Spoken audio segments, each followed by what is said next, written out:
Hello guys, good afternoon sa inyong lahat. Ito binidyohan ko yung Archibald Fountain dito sa Sydney. Located dito sa sa north of Hyde Park. At ang sculpture nito ay ang pangalan ng sculptor nito?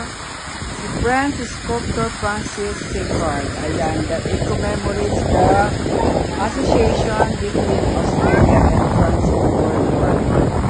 So guys, yung nakatayo dyan sa Bronze Apollo, the central raised figure standing around 6 meter high on a central pedestal dominates the other mythical figures like Diana, Pan, and Minotaur.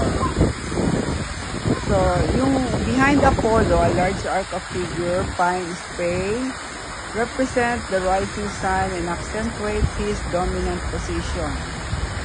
At Apollo's feet, water spray from horse's head into a series of basins. Tortoise in the large hexagonal basin and dolphins in the middle one. So, direct jets of water toward the center. So, ayan po yung mga nakatayo diyan.